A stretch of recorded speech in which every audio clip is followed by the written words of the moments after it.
Seri 7 Bukek Xiansu. Pendekar Super Sakti. Audiobook, novel silat. Cerita, Ho Ping Hu. Bab 6. Setan botak, jangan menjual lagak di depan Ban Qin Heggu. Ban Qin Heggu bertenaga besar dan kini menyerang dengan penuh kemarahan, maka pukulan tangan kanannya yang dikepal mengarah kepala Kang Tou Kui gak lihat amatlah dahsyatnya. Pukulan belum tiba anginnya sudah menyambar hebat. Akan tetapi kakek botak itu tenang-tenang saja, masih tertawa lebar sungguh pun sudah tidak mengeluarkan suara lagi. Setelah kepalan tangan yang besar itu menyambar dekat, hanya tinggal 10 cm lagi dari dahinya, kakek ini mengangkat tangan kirinya dan menerima kepalan tangan Ban Qin Heggu dengan telapak tangan. Plak! Si kerbau hitam itu terkejut bukan main karena merasa betapa telapak tangan setan botak itu lunak dan panas seperti air mendidih, di mana tenaganya sendiri seperti tenggelam. Cepat ia menarik tangannya, akan tetapi kepalan itu melekat pada telapak tangan setan botak yang tertawa-tawa. Ban Qin Heggu Giamki meronta-ronta dan rasa panas dari telapak tangan itu menerobos lengannya, membuat tubuhnya mandi keringat dan mukanya yang hitam berubah makin hitam. Hahaha, siapa yang berlagak? Kang Tou Kui gak lihat tertawa. Pergilah, kau tidak berharga untuk bertanding melawan aku. Sekali kakek botak itu mendorongkan lengannya, Ban Qin Heggu Giamki terlempar ke belakang dan jatuh bergulingan. Akan tetapi dia memang bandel dan berani. Cepat ia meloncat bangun lagi dan memaki. Siluman botak. Hayo bertanding menggunakan ilmu silat, jangan menggunakan ilmu siluman. Aku masih dapat berdiri, sebelum mati aku Giamki tidak sudi mengaku kalah terhadapmu. Wah, sombongnya. Hek Giamong yang juga bermuka hitam dan sama tinggi besarnya dengan Giamki sudah melompat maju dan bertolak pinggang. Engkau ini berjuluk kerbau hitam, memang otakmu seperti otak kerbau. Suhuku telah berlaku lunak terhadapmu, akan tetapi kau masih banyak lagak. Kerbau macam engkau ini tidak perlu suhu melayaninya, cukup dengan aku yang akan mencabut nyawa kerbaumu. Bagus. Memang hendak kubasmi sampai ke akar-akarnya, baik guru maupun murid harus dibasmi agar jangan mengotori dunia. Ban Qin Heggu Giamki sudah menerjang maju dengan kepalanya yang besar. Akan tetapi sekali ini ia bertemu tanding, sama tinggi besar dan karenanya suka mempergunakan tenaga kasar. Dengan ilmu Toat Beng Ficiang, tangan api pencabut nyawa, ditambah tenaganya yang besar, dia benar amat lihai. Melihat datangnya pukulan Giamki, ia tidak mengelak melainkan menangkis dengan lengannya. Duk! Dua buah lengan yang besar dan kuat bertumbuk dan keduanya terpental ke belakang. Tenaga mereka seimbang, akan tetapi Hek Giamong menang dalam hal isi lengannya yang mengandung hawa panas. Giamki merasa betapa lengannya panas akan tetapi ia maju terus dan ternyata bahwa gerakan tubuhnya lebih cepat daripada gerakan Hek Giamong. Dengan kemenangan ini ia bisa menutup kekalahannya dalam hal ilmu pukulan Ficiang. Segera terdengar suara babik-buk dan dakduk-dakduk ketika dua orang raksasa ini saling gebuk. Mereka ini selain bertenaga besar, juga memiliki kekebalan sehingga pukulan yang tidak tepat kenanya, tidak cukup merobohkan mereka. Akan tetapi terjadi perubahan aneh pada diri Ban Qin Heggu Giamki sehingga membuat teman-temannya yang tentu saja menjagonya menjadi heran dan juga gelisah. Kini raksasa tinggi besar hitam ini sering mempergunakan kedua tangannya bukan untuk menyerang lawan, melainkan untuk menggaruk-garuk seluruh bagian tubuhnya. Karena diseling dengan garuk sana garuk sini, pertandingan menjadi kacau karena ternyata gerakan-gerakan menggaruk ini malah membingungkan Hek Giamong. Raja Maut Hitam ini sudah mengirim pukulan Toat Beng Ficiang ke arah dada lawan. Ketika melihat tangan kiri Giamki bergerak menuju ke dada, Hek Giamong menarik kembali pukulannya karena takut lengannya dicengkeram. Akan tetapi ternyata bahwa Giamki menggerakkan tangan itu bukan untuk mencengkeram tangan lawan, melainkan untuk menggaruk-garuk keras dadanya. Kemudian Giamki berseru aneh dan membawa tangan kanannya ke atas seperti hendak menyerang dari bagian atas. Melihat ini, Hek Giamong cepat mengelak, akan tetapi kembali ia kecelik karena tangan kanan yang bergerak ke atas itu kini menggaruk-garuk kepala. Kejadian-kejadian ini aneh dan lucu sekali, juga menegangkan dan mendatangkan kekecewaan bagi para teman kedua pihak. Hek Giamong menjadi marah, merasa seolah-olah ia dipermainkan, maka ia menerjang lagi dengan gerakan dahsyat. Giamki yang diam-diam mengeluh di hatinya karena secara tiba-tiba tubuhnya diserang penyakit gatal yang tak tertahankan, cepat menangkis dan kembali pertemuan dua lengan yang kuat itu membuat mereka terpental mundur. Giamki meloncat maju lagi, kini menggerakkan tangan kiri ke atas. He Giamong meragu. Hendak memukul ataukah hendak garuk-garuk tangan itu? Akan tetapi ia tidak mau menanggung resiko dan cepat menggerakkan kedua tangan ke atas, maksudnya kalau lawan memukul benar-benar, ia akan menangkap lengan itu dan akan mematahkannya, kalau hanya garuk-garuk, ia akan mencengkeram kepala lawan. Dan ternyata tangan kiri Giamki itu kembali hanya menggaruk kepala, akan tetapi kepalan kanannya sudah menonjok ke depan. Gerakan ini sama sekali tidak tersangka oleh He Giamong sehingga dadanya tertonjok. Wuk! Tubuh He Giamong terjengkang dan bergulingan di atas tanah.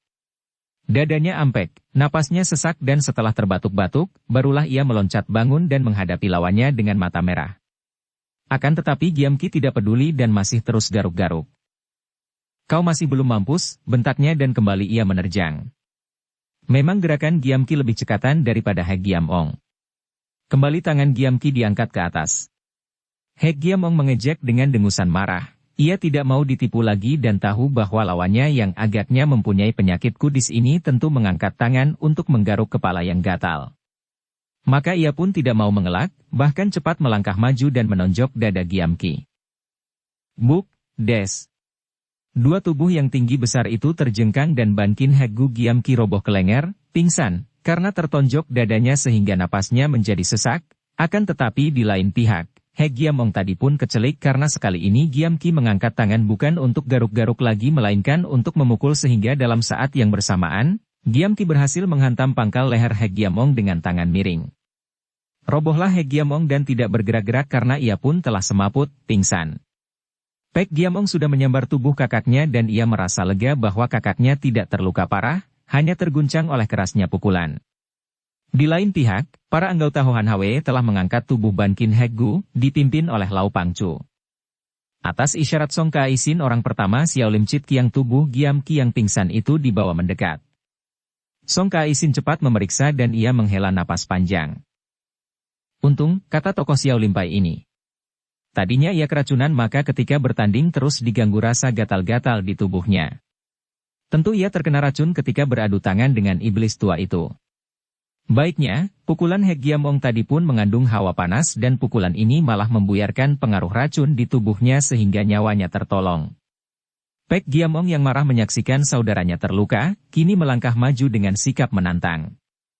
Akan tetapi ia dibentak gurunya. Mundurlah, bagaikan seekor anjing dipecut, Pek Giamong mundur dan kembali ia merawat kakaknya. Kini Kang Toukui gak lihat melangkah maju, menyapu semua anggota Hohan Hwe dengan pandang mata yang membuat mereka itu merasa seram, kemudian sambil tersenyum lebar si setan botak ini berkata. Aku sudah datang, siapa di antara anggota Hohan Hwe yang ternyata hanyalah segerombolan pemberontak ingin menyusul para anggota Pek Lian Kaipang? Suaranya penuh ejekan, akan tetapi matanya menatap ke arah Xiao Lim Chit Kiam karena hanya tokoh-tokoh Xiao Lim Pai ini sajalah yang dipandang cukup berharga untuk menjadi lawannya. Ichi Sinmo Tansun biarpun tubuhnya kecil namun hatinya besar. Ia maklum akan kelihayan kakek botak ini, namun ia merasa tidak puas kalau ia tidak turun tangan. Kalah atau mati sekalipun bukan apa-apa bagi seorang patriot, akan tetapi sungguh hina dan rendah kalau dianggap takut bertemu dengan lawan tangguh. Kang Toukui, engkau bukan saja seorang datuk hitam yang jahat, juga sekarang malah menjadi pengkhianat bangsa. Aku Ichi Sinmo Tansun tidak takut kepadamu, jagalah seranganku ini. Gerakan Ichi Sinmo Tansun cepat sekali, jauh lebih cepat daripada gerakan Bankin Hegu Giamki. Tubuhnya melesat ke depan dan kedua tangannya digerakkan untuk menyerang dengan totokan-totokan maut. Si setan botak tertawa-tawa dan hanya tampak ia menggoyang-goyangkan tubuhnya akan tetapi aneh, semua totokan Ichi Sinmo tidak ada satupun yang menyentuh kulitnya. Sut-sut-sut cret-cret. Cepat sekali Ichi Sinmo Tansun melanjutkan totokan-totokannya secara bertubi-tubi, tubuhnya berloncatan mencari posisi yang baik. Namun, tak pernah ia mampu mengenai tubuh lawan biarpun kecepatan gerakannya membuat ia berada di belakang tubuh si setan botak. Padahal Kang Toukui gak lihat tak pernah mengubah kedudukan kedua kakinya, hanya tubuhnya saja yang bergoyang-goyang akan tetapi entah bagaimana semua serangan lawan tidak ada yang berhasil. Belasan orang anggota Hohan Hwe yang melihat betapa Ichi Sinmo seperti dipermainkan, sudah bergerak mengurung hendak mengeroyok si setan botak. Melihat ini, Pek Giamong berteriak keras dan tubuhnya menyambar ke depan, langsung ia menyerbu dan gegerlah tempat itu dengan jerit-jerit kesakitan dan robohnya beberapa orang anggota Hohan Hwe karena amukan Pek Giamong. Krek-krek. Setan botak menggerakkan kedua tangan menampar lengan lawan dan tubuh Itchy Sin Mo Tan Sun terlempar. Kedua tangannya tergantung lumpuh karena tulang-tulang lengannya telah patah-patah. Wahaha, Pek Giamong, pergilah dan bawa kakakmu pergi. Pek Giamong yang terkenal berwatak kejam seperti iblis itu kini merupakan seorang murid yang amat taat. Tanpa berani berlambat sedikit pun ia lalu meninggalkan para lawan yang tadi mengeroyoknya, menyambar tubuh kakaknya yang masih pingsan lalu sekali melompat ia lenyap dari tempat itu. Lau Pangcu dan kedua orang saudara Kang Lam Sem Eng membiarkannya saja lewat, karena yang menjadi sasaran untuk dibinasakan adalah si setan botak yang kini hanya seorang diri saja di dalam kuil. Hahaha, Xiao Lim Chit Kiam, hanya kalianlah yang patut main-main denganku. Majulah. 5 orang anggota Hohan Hwe yang masih penasaran karena banyaknya kawan mereka yang roboh, masih mencoba untuk menyerang si setan botak dengan senjata mereka, akan tetapi kini kakek botak itu berseru keras, kedua tangannya mendorong ke depan dan 5 orang itu roboh dengan tubuh hangus dan mati seketika. Itulah kehebatan ilmu pukulan Fiang Xinjiang yang sengaja diperlihatkan oleh Kang Tou Kui untuk membikin gentar hati lawan. Memang semua anggota Hohan Hwe menjadi pucat wajahnya melihat kedahsyatan ilmu kepandaian kakek botak ini, akan tetapi melihat itu, Xiao Lim Chit Kiam bukannya menjadi gentar, sebaliknya malah menjadi marah sekali. Kang Tou Kui, engkau telah berani menghina seorang murid Xiao Lim Pai. Hari ini kami Xiao Lim Chit Kiam akan mengadu nyawa denganmu. Beranikah engkau menghadapi gabungan Xiao Lim Chit Kiam, kata Song Ka-isin dengan suara tenang namun sinar matanya membayangkan kemarahan. Wahahaha. Xiao Lim Chit Kiam masih terlalu ringan, boleh ditambah guru kalian. Mana Cheng San Huishio ketua Xiao Lim Pai? Boleh datang membantu kalian, aku masih akan kurang puas. Haha. Omitohut. Engkau benar-benar tokoh sesat yang sengsara, Gak Lo Chian Wei. Kata Lui Kong Huishio orang kedua dari Xiao Lim Chit Kiam sambil menggeser duduknya, bersila di sebelah kiri Song Ka-isin. Kemudian secara berjajar, ketujuh orang tokoh Xiao Lim Pai ini duduk bersila, menurutkan urutan tingkat mereka. Dari kanan ke kiri mereka ini adalah Song Ka-isin, Lui Kong Huishio, Ui Xuan dan adiknya Ui Qiong, Lui Pek Huishio, Liok Sibok dan Liong Kitek. Sebetulnya, 7 orang tokoh Xiao Lim Pai ini merupakan orang-orang berilmu tinggi yang mempunyai keistimewaan masing-masing. Jika dinilai secara perseorangan, tingkat masing-masing masih lebih tinggi daripada tingkat Ban Kin He Gu Giam Ki atau bahkan Itchy Sin Mo Tan Sun. Akan tetapi, sekali ini, menghadapi seorang di antara 5 datuk besar, yaitu Kang Tou Kui Gak Liat yang amat terkenal di antara golongan sesat sebagai seorang yang memiliki kesaktian luar biasa, ketujuh orang tokoh Xiao Lim Pai ini tidak berani berlaku sembrono, tidak berani memandang rendah dan karenanya mereka lalu bergabung untuk mengeluarkan ilmu gabungan mereka yang paling ampuh, yaitu ilmu pedang Chit Seng Sin Kiam yang secara khusus digubah oleh Cheng San Huishio ketua Xiao Lim Pai. Untuk diajarkan kepada 7 orang muridnya. Chit Seng Sin Kiam, pedang sakti 7 bintang, ini dapat dimainkan secara perorangan dan sudah merupakan sebuah ilmu pedang yang ampuh. Akan tetapi permainannya tidak akan menjadi lengkap dan utuh kalau tidak dimainkan secara bergabung oleh 7 orang itu. Kalau dimainkan secara bergabung, maka Chit Seng Sin Kiam merupakan sebuah Kiam Tin, barisan pedang, yang sukar dilawan karena amat kuat. Kang Tou Kui Gak Liat memandang dengan wajah berseri. Sudah lama ia mendengar akan ciptaan ilmu pedang ketua Xiao Lim Pai ini yang disarikan dari inti ilmu kepandaian Cheng San Huishio. Kini ia berhadapan dengan Kiam Tin ini, berarti bahwa ia berhadapan dengan Cheng San Huishio, yang sejak dahulu merupakan lawan seimbang darinya. Kalau ia bisa menangkan Kiam Tin ini, berarti ia akan dapat menangkan Cheng San Huishio pula. Ia melihat betapa 7 orang murid Xiao Lim Pai itu sudah duduk bersila dengan pedang di tangan kanan, pandang mata lurus ke depan menatapnya. Bahkan 7 pasang mata itu seolah-olah bersatu ketika memandangnya, menimbulkan wibawa yang kuat sekali. Hahaha, bagus sekali. Memang aku sudah lama ingin melihat sampai di mana lihainya Chit Seng Sin Kiam dari Cheng San Huishio. Sambil tertawa, kakek botak ini lalu duduk bersila pula di depan ketujuh orang tokoh Xiao Lim Pai. Jarak di antara setan botak dan 7 orang tokoh Xiao Lim Pai itu ada 3 meter jauhnya, dan kalau 7 orang tokoh Xiao Lim Pai itu semua bersenjatakan pedang pusaka, adalah setan botak ini sambil tersenyum menghadapi mereka dengan kedua tangan kosong. Memang Datuk Hitam ini sombong, akan tetapi kesombongannya tidaklah kosong belaka.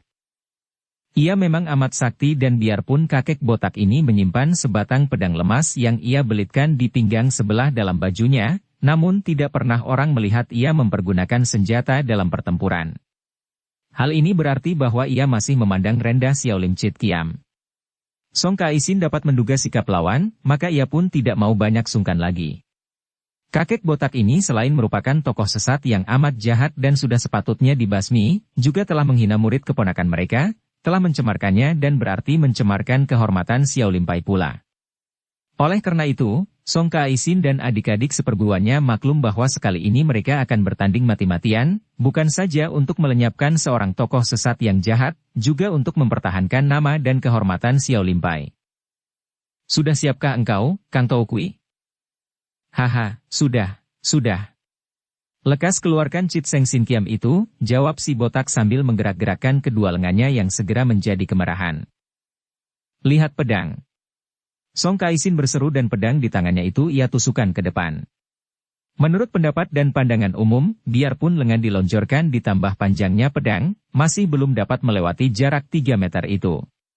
Akan tetapi tanpa dapat dilihat mata, dari ujung pedang itu menyambar hawa pukulan yang amat kuat sehingga selain tampak sinar pedang yang keemasan juga terdengar suara mencicit yang aneh. Kang Toukui mengangkat lengan kirinya dan menggetarkan jari tangannya. Tentu saja tangannya tidak menyentuh pedang yang dipegang Song Kaisin, akan tetapi jelas tampak betapa pedang itu terpental dan lengan tangan orang pertama dari Xiao Lim Chit Kiam itu tergetar. Melihat kehebatan tenaga sinkang yang amat panas dari tangan setan botak, tokoh Xiao Lim Pai yang lainnya maklum bahwa mereka harus maju bersama.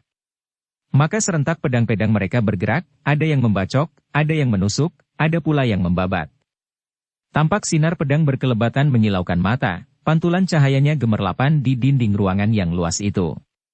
Apalagi setelah beberapa orang anggota Hohan Hwe tadi menyalakan belasan batang lilin dan menaruh lilin-lilin itu di atas lantai di kanan kiri ruangan, maka sinar-sinar pedang itu menjadi amat indahnya. Tanpa terasa, senja telah berganti malam dan kini para anggota Hohan Hwe menonton pertandingan yang amat aneh dan yang belum pernah mereka saksikan selama hidupnya.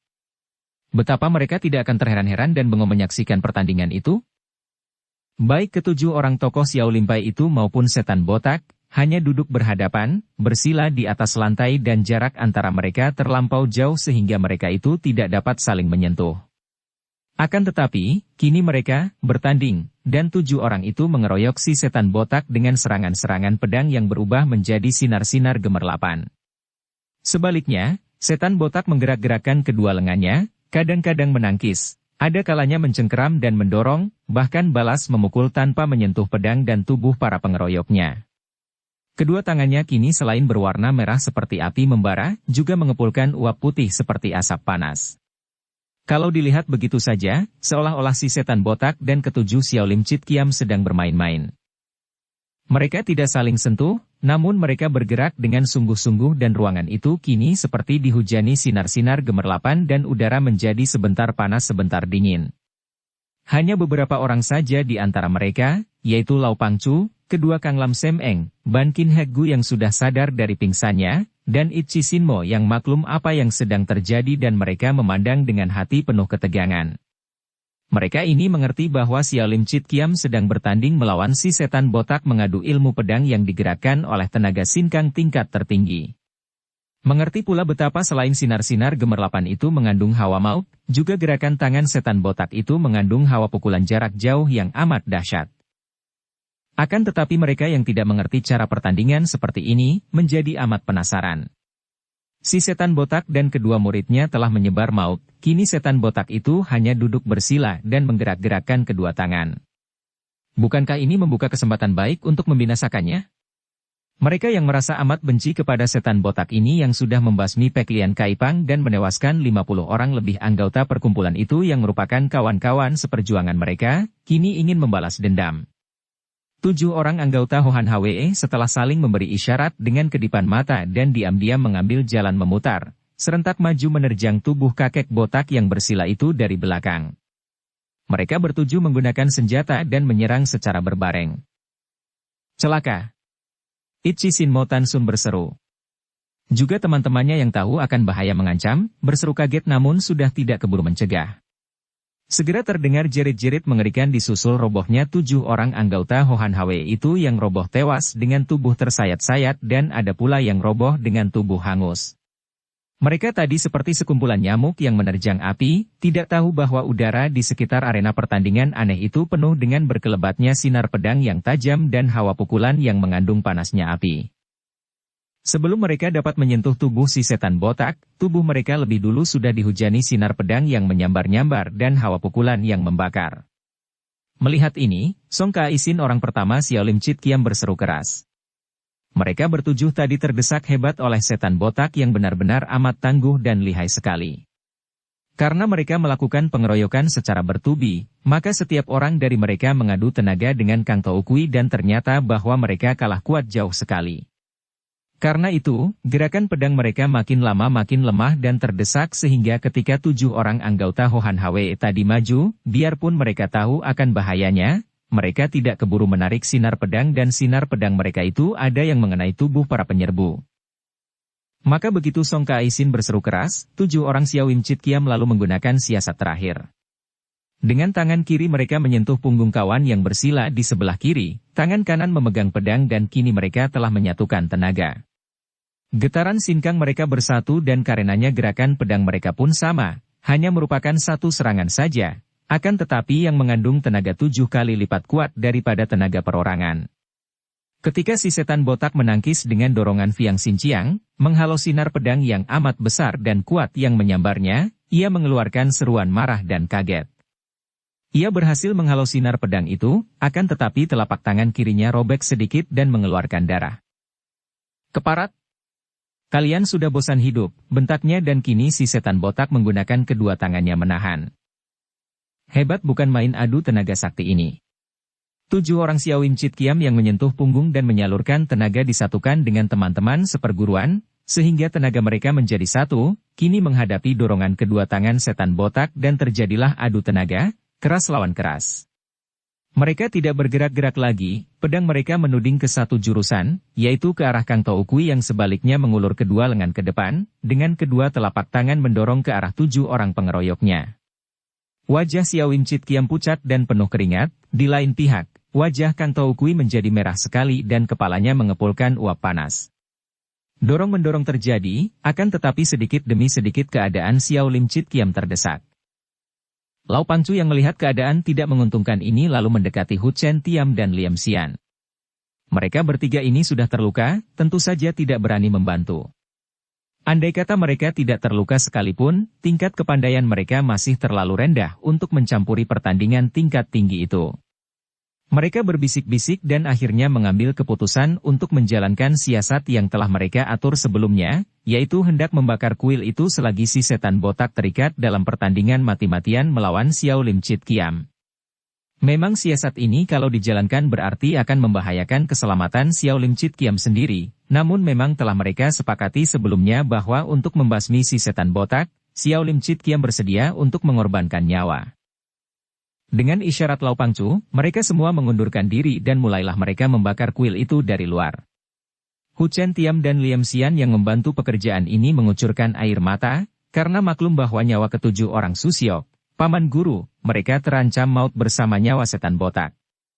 Para anggota Hohan Hwe demikian sibuknya dengan pekerjaan menuangkan minyak dan membakar kuil sehingga mereka tidak tahu betapa di antara kegelapan malam itu, sesosok tubuh kecil menyelinap memasuki kuil melalui bagian yang belum terbakar. Tubuh cilik ini bukan lain adalah Lau Xin Lian, gadis cilik putri Lau Pangcu. Xin Lian tadinya dititipkan kepada seorang sahabatnya oleh Lau Pangcu. Akan tetapi, anak perempuan ini diam-diam merasa tidak senang. Ia tahu bahwa ayahnya dan teman-teman ayahnya sedang berusaha membalas dendam atas kematian semua anggota Peklian Kaipang. Dia ingin sekali menonton, bahkan kalau mungkin ingin sekali membantu. Selain itu, juga anak ini amat mengkhawatirkan keselamatan ayahnya, maka diam-diam ia minggat keluar dari rumah sahabat ayahnya itu dan berlari menyusul ayahnya. Bocah ini amat cerdik dan ia menduga bahwa Hohan Hwe pasti diadakan di kuil tua yang sudah tak terpakai di luar kota. Tanpa ragu-ragu ia langsung lari menuju ke kuil itu dan malam telah tiba ketika ia akhirnya sampai di tempat tujuan. Karena melihat banyak orang sibuk membakar kuil, hatinya makin gelisah. Ia tidak melihat ayahnya, dan untuk bertanya ia tidak berani, takut mendapat marah. Maka ia lalu menyelinap dan berhasil memasuki kuil dari bagian yang gelap dan yang belum dicium api. Ruangan dalam kuil kosong itu mulai berasap. Di antara asap tipis, Xin Lian melihat musuh besar ayahnya, setan botak, duduk bersila membelakanginya, tak bergerak seperti sebuah arca batu yang menyeramkan, dengan kedua lengan dilonjorkan ke depan dan telapak tangan dibuka ke arah 7 orang laki-laki yang bersikap keren dan yang kesemuanya memegang pedang. Juga 7 orang itu diam tak bergerak seperti arca, akan tetapi muka mereka pucat dan penuh peluh, bahkan tubuh mereka, terutama tangan yang memegang pedang, mulai gemetar. Melihat musuh besar itu, Xin Lian menjadi marah.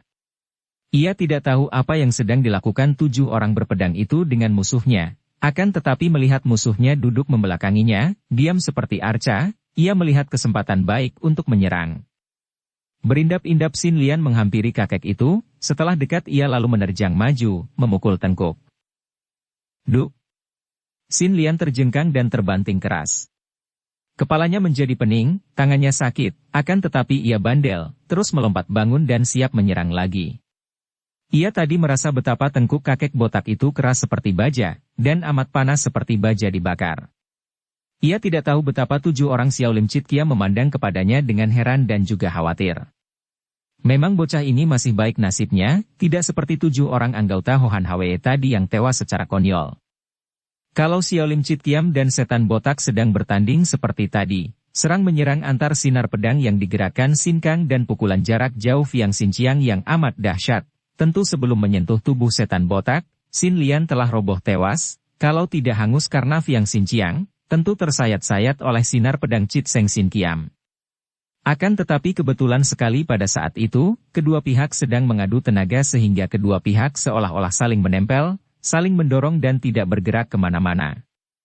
Inilah sebabnya mengapa ketika Xin Lian memukul, ia tidak terkena pengaruh Fiang Xinqiang, melainkan terbanting roboh karena kekebalan tubuh kakek botak itu. Betapapun juga, karena berani memukul Kang Tao Kui, tentu saja nyawa anak ini berada dalam cengkeraman maut. Sekali saja Kang Tao Kui bergerak, tentu bocah itu takkan dapat tertolong lagi nyawanya. Hal inilah yang membuat Xiao Lim Chit Kiam menjadi gelisah. Keadaan mereka sendiri terancam maut dan sedang terdesak hebat, bagaimana mereka akan dapat menolong bocah ini? Mereka tadinya tidak mengharapkan dapat keluar sebagai pemenang karena makin lama, tenaga setan botak itu makin hebat, hawa di situ makin panas sebagai bukti bahwa Fiang Xinqiang makin unggul. Akan tetapi mereka merasa lega bahwa para anggota Hohan Hwe sudah mulai bergerak membakar kuil. Mereka akan mati dengan lega karena merasa yakin bahwa si setan botak juga akan mati terbakar hidup-hidup. Kang Tao Kui gak lihat maklum akan gangguan seorang anak perempuan di belakangnya. Akan tetapi ia tidak peduli, karena kalau ia membagi perhatian, apalagi membagi tenaga, ia akan celaka. Menghadapi persatuan Xiao Lim Chit Kiam ini ia merasa bahwa amat sukar mencapai kemenangan dan hanya dengan pengerahan tenaga sepenuhnya saja ia akan dapat menang. Akan tetapi kini kuil mulai terbakar dan tahulah ia bahwa keadaannya berada dalam bahaya pula. Kalau saja tidak ada gangguan ini, tentu ia akan dapat segera merobohkan Xiao Lim Chit Kiam dan masih ada kesempatan untuk menyelamatkan diri. Dalam usahanya untuk segera dapat merobohkan 7 orang pengeroyok yang berilmu tinggi itu, Kang Tao Kui gak lihat tidak mempedulikan Xin Lian sama sekali, karena anak itu sama sekali tidak ada arti baginya. Ia lalu mengerahkan seluruh tenaga, kedua lengannya menggigil dan lengan yang diluruskan ke depan itu menjadi makin panas. Kekuatan mukjizat yang amat dahsyat kini menerjang maju bagaikan hembusan angin badai yang panas ke arah Xiao Lim Chit Kiam. Getaran gelombang tenaga sakti ini segera terasa oleh Xiao Lim Chit Kiam dan betapapun mereka ini menggerakkan tenaga mempertahankan diri, tetap saja tangan mereka yang menudingkan pedang gemetar keras. Wer! Ceringgi! Krak-krak! Pertahanan Xiao Lim Chit Kiam menjadi berantakan ketika 2 batang pedang di tangan Ui Xuan dan Ui Qiong, 2 orang di antara mereka, patah dan terlepas dari tangan mereka, yang menjadi pucat wajahnya. Melihat betapa orang ketiga dan keempat dari Xiao Lim Chit Kiam ini kehilangan pedang yang tadi bergetar keras lalu patah-patah, 5 orang tokoh Xiaolim itu mengerahkan seluruh tenaga untuk menahan gelombang tenaga hebat yang menekannya, namun kini mereka jauh kalah kuat setelah tenaga mereka berkurang 2 orang. Pedang mereka mulai tergetar hebat, muka mereka pucat dan napas terengah. Uisuan dan Uiqiong yang sudah bertangan kosong, tentu saja tidak dapat berdiam diri begitu saja menyaksikan keadaan saudara-saudaranya terdesak. Mereka ini lalu menggunakan tangan kanan yang kosong untuk mendorong ke depan dengan pukulan jarak jauh, sedangkan tangan kiri masih menempel punggung saudara yang berada di sebelahnya seperti tadi. Akan tetapi dengan pedang di tangan saja mereka tadi tidak dapat bertahan, apalagi bertangan kosong. Begitu mereka mendorong dengan tangan, telapak tangan mereka bertemu dengan hawa panas yang menyusup kuat, terus menyerang isi dada. Kedua kakak beradik Ui ini mengeluh perlahan dan tubuh mereka rebah miring. Melihat ini, 5 orang Xiaolim Chitkiam menjadi terkejut. Tahulah mereka bahwa mereka akan roboh semua, namun mereka berkeras untuk mempertahankan diri sampai api menjilat tempat itu agar musuh mereka yang amat tangguh itu mati pula terbakar. Pada saat mereka terhimpit dan terancam hebat itu, tiba-tiba Kang Toukui gak lihat berteriak marah dan bajunya sudah termakan api. Bagaimanakah baju setan botak ini dapat terbakar padahal api kebakaran kuil itu belum menjilat ke situ? Bukan lain adalah hasil perbuatan Xin Lian. Karena tubuhnya terjengkang dan terbanting sendiri ketika memukul tubuh setan botak, Xin Lian menjadi penasaran dan marah sekali. Sebagai putri Lau Pangcu yang tidak asing akan kehebatan ilmu silat, anak ini maklum bahwa tubuh setan botak itu kebal dan percuma saja kalau ia memukul. Maka ia lalu mencari akal dan barulah ia sadar bahwa tempat itu telah terkurung api yang mulai membakar ruangan. Dalam kaget dan paniknya, timbul akalnya. Ia lalu lari ke tempat kebakaran, mengambil sepotong kayu yang terbakar dan tanpa ragu-ragu lagi ia menghampiri setan botak dan membakar pakaian musuh ini dengan api itu. Bahkan ia lalu berusaha membakar rambut di kepala botak itu pula. Kang Toukui gak lihat adalah seorang ahli yang kang, bahkan kedua lengannya sudah memiliki ilmu Fiang Xinjiang yang bersumber pada panasnya api. Boleh jadi kedua lengannya itu sudah kebal terhadap api, namun tubuhnya tidak, apalagi rambut di kepalanya. Begitu melihat bahwa bajunya terbakar, bahkan sebagian rambutnya dimakan api, ia terkejut dan marah sekali. Sambil berteriak dan menggereng seperti harimau, ia menggulingkan tubuhnya ke kiri, pertama untuk memadamkan api yang berkobar pada bajunya, kedua untuk menyingkirkan diri daripada gelombang sinar pedang Xiaolim Chitkiam. Kemudian, setelah bergulingan dan keluar dari sasaran lawan, ia membalikkan tubuhnya dan memukul ke arah Xin Lian dari jarak jauh. Saking marahnya, kini ia menumpahkan semua kemarahan dan kebencian kepada anak perempuan itu. Kelima orang Xiaolim Chitkiam maklum bahwa nyawa bocah itu berada di cengkeraman maut. Mereka juga maklum bahwa bocah perempuan itulah yang telah menyelamatkan nyawa mereka yang tadi sudah tertekan hebat. Tentu saja sebagai pendekar-pendekar gagah perkasa, kini mereka tidak mungkin dapat berpeluk tangan saja menyaksikan penolong mereka terancam. Tanpa komando, 5 orang Xiaolim Chitkiam itu kini menodongkan pedang mereka dan mengerahkan tenaga, menghadang pukulan jarak jauh setan botak yang ditujukan kepada Xin Lian. Tenaga serangan itu tertangkis oleh sinar pedang, akan tetapi biarpun Xin Lian dapat diselamatkan, sebagian hawa pukulan menerobos dan sedikit saja sudah cukup membuat Xin Lian terguling roboh dan pingsan dengan muka gosong. Karena ruangan itu mulai terbakar, gak lihat yang tahu akan bahaya lalu tertawa dan tubuhnya sudah melesat keluar menerjang api lalu lenyap di dalam kegelapan malam di luar kuil. 5 orang Xiaolim Chitkiam tidak mengejar, karena selain mereka harus menyelamatkan 2 orang saudara yang terluka dan gadis cilik yang pingsan, juga mengejar keluar kuil apa gunanya? Mereka takkan mampu mengalahkan setan botak yang lihai itu.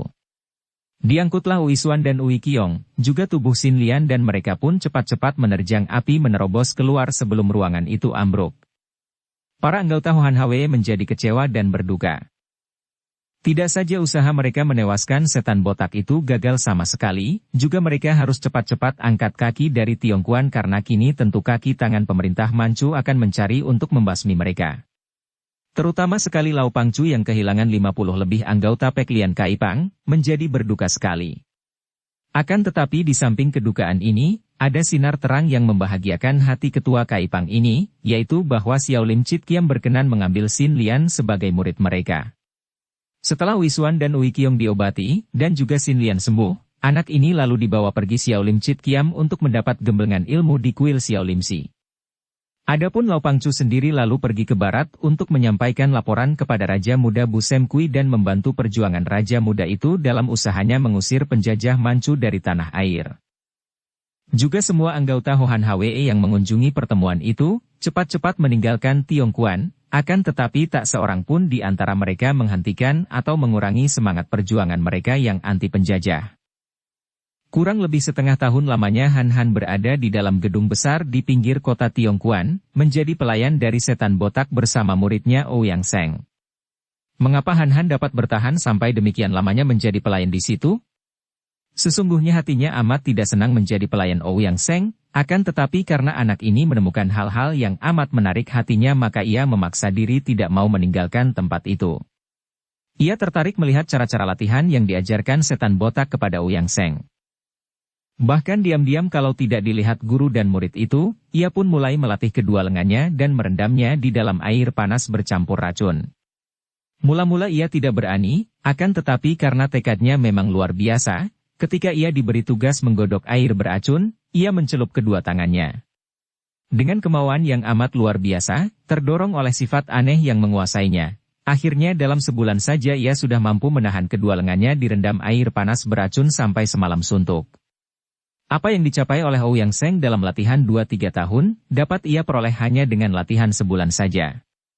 Dan pada bulan-bulan berikutnya, ia bahkan telah jauh melampaui Ouyang Seng karena ia sudah dapat bertahan untuk merendam kedua lengannya ke dalam air panas batu bintang. Padahal latihan merendam lengan di air batu bintang ini hanya dilakukan oleh Kang Tou Kui Gak Liat, sedangkan Ouyang Seng hanya baru mulai dengan latihan yang berat ini. Guru dan murid yang wataknya aneh dan keras itu ternyata merasa suka kepada Han Han yang juga tidak kalah aneh wataknya. Han Han dapat menjadi seorang anak yang pendiam dan penurut sekali kalau ia kehendaki, dan ia pandai menyimpan rahasia, sehingga guru dan murid itu merasa suka, bahkan akan merasa kehilangan kalau tidak ada Han Han yang mengerjakan segala keperluan mereka berdua itu dengan alat-alat dan keperluan berlatih. Apalagi Ouyang Seng, sama sekali tentu saja tidak pernah menduga bahwa kacung itu telah ikut berlatih, bahkan telah melampauinya. Sedangkan gurunya, Kang Tou Kui Gak Liat sendiri tidak pernah mimpi bahwa bocah gembel itu ternyata selain melatih diri dengan dasar-dasar ilmu Fiang Xinjiang, juga sudah berani memasuki daerah terlarang, tempat ia berlatih dan yang merupakan tempat terlarang bagi semua orang. Dan tidak pernah menduga bahwa semua ajaran teori yang ia berikan kepada Ouyang Seng, diam-diam telah didengar jelas oleh Han Han, bahkan bocah ini segera mempraktekkan ajaran-ajaran itu. Apabila Kang Tou Kui Gak Liat sedang bepergian, dan hal ini seringkali ia lakukan tanpa ada yang mengetahui kemana perginya, Ouyang Seng yang pada dasarnya malas berlatih dan lebih suka berkuda atau berjalan-jalan keluar kota mengumbar kenakalannya, kesempatan ini dipergunakan sebaiknya oleh Han Han. Setelah ia dapat bertahan merendam kedua lengannya dalam air cairan batu bintang, mulailah ia diam-diam memasuki daerah terlarang. Mula-mula jantungnya berdebar dan ia merasa ngeri. Di kebun yang liar itu terdapat banyak lubang-lubang dan ketika ia memperhatikan, ia terbelalak memandang ke arah kerangka-kerangka manusia yang berada di dalam lubang-lubang itu. Tahulah ia bahwa kuburan-kuburan yang berada di situ seperti yang pernah diceritakan Ouyang Seng kepadanya, kini telah dibongkar dan tulang-tulang manusia serta tengkorak-tengkorak berserakan di tempat itu. Benar-benar bukan merupakan tempat latihan seorang manusia.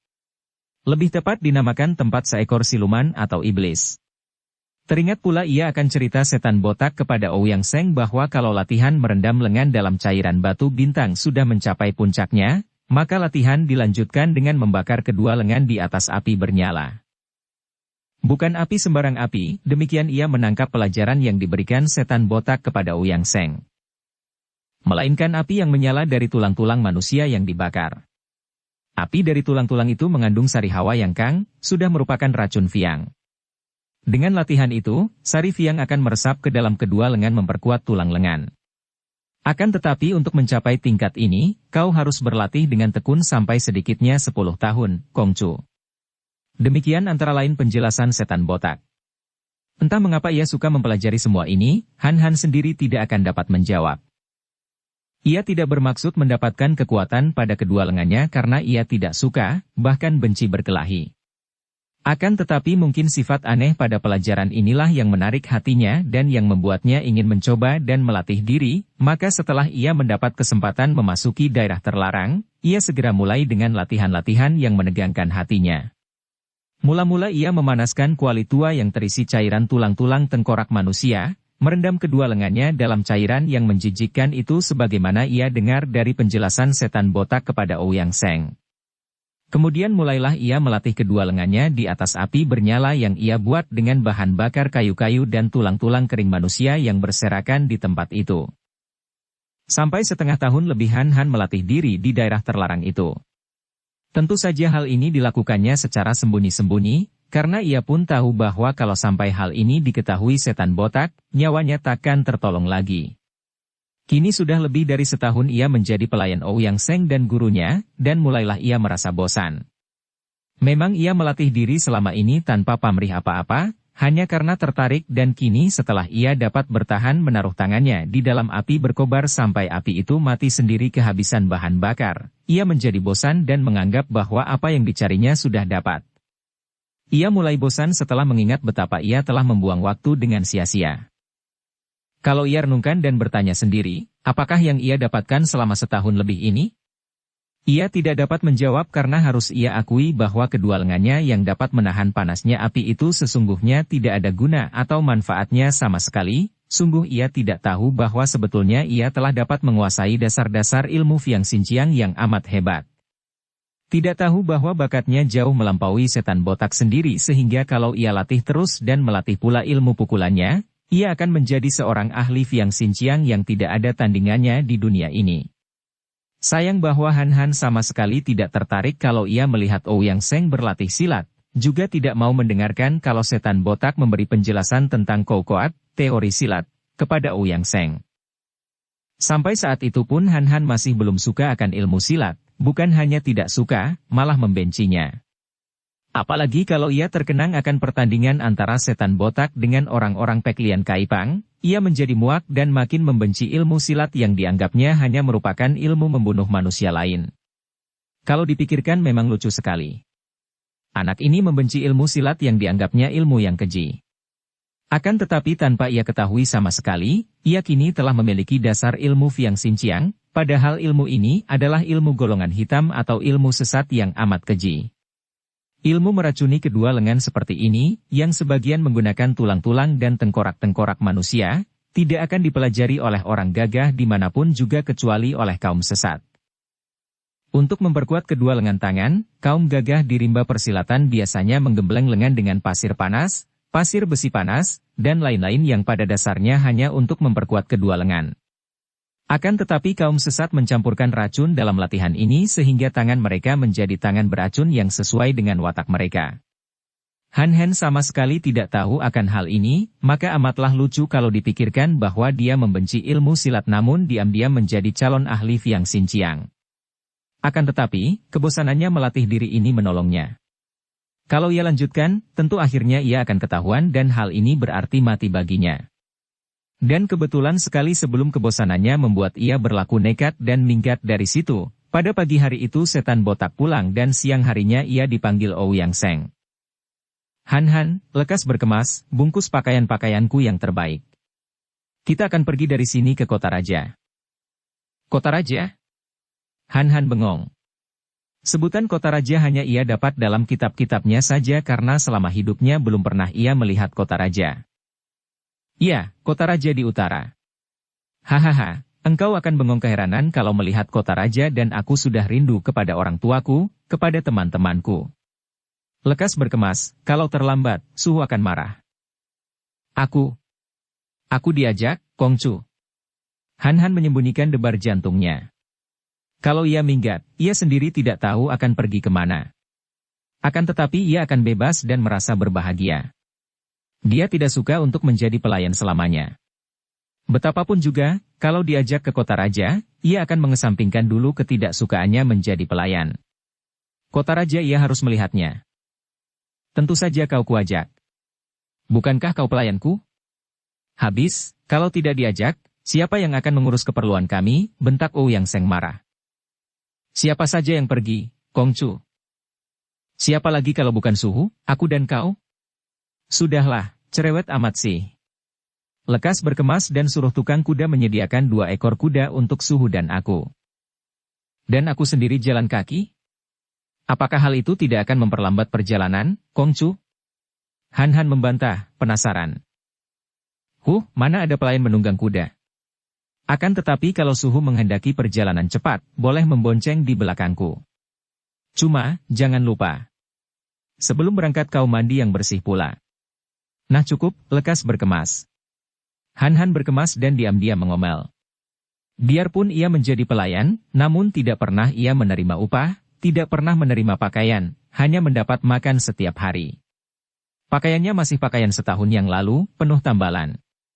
Namun ia mempunyai 1 setel pakaian cadangan, pemberian seorang pelayan di situ yang menaruh kasihan kepadanya. Pakaian ini pun sudah ia tambal-tambal. Dengan adanya cadangan pakaian ini, ia selalu berpakaian bersih, yang satu dipakai, yang satu dicuci. Biarpun penuh tambalan, pakaiannya selalu bersih. Setelah selesai berkemas, berangkatlah Kang To Ukui Gak Liat, Ouyang Seng dan Han Han meninggalkan gedung di kota Tiongkuan. Perjalanan itu amat melelahkan bagi Han Han karena, berbeda dengan Kang To Ukui dan muridnya yang masing-masing menunggang kuda, Han Han berjalan kaki. Akan tetapi dia pun amat melelahkan, perjalanan ini pun mendatangkan kegembiraan di dalam hatinya. Terlalu lama ia terkurung di dalam gedung Pangeran Ouyang Chin Kok di Tiongkuan dan kini ia selalu berada di alam terbuka, menyaksikan keindahan alam dan melalui bermacam kota dan dusun. Kadang-kadang kalau Kang To Ukui menghendaki perjalanan dipercepat, baru Han Han diperbolehkan membonceng Ouyang Seng, duduk di punggung kuda di belakang pemuda bangsawan itu. Dan di sepanjang perjalanan ini dia pulalah yang melayani segala keperluan mereka. Hanya dengan kemauan keras yang dikendalikan kecerdikannya saja membuat Han Han dapat menekan perasaannya yang panas penuh dendam dan kebencian setiap kali ia memasuki kota-kota besar dan melihat tentara-tentara dan perwira-perwira Manchu berkeliaran dengan lagak sombong. Melihat tentara penjajah ini, teringatlah ia akan keluarganya yang terbasmi dan terbayang makin jelaslah wajah 7 orang pembesar Manchu yang dilayani ayahnya ketika mereka berpesta pora di dalam rumahnya. Terbayanglah wajah 2 orang di antara ke-7 perwira itu, wajah yang sudah terukir di hatinya dan yang selamanya takkan pernah dapat ia lupakan, yaitu wajah perwira muka kuning dan perwira muka brewok. Pada suatu pagi mereka tiba di kaki pegunungan Taihangsan dan Kang To Ukui Gak Liat menyuruh muridnya berhenti. Bersambung ke bab 7. Dukung kami dengan subscribe, follow, like, komen dan share. Terima kasih.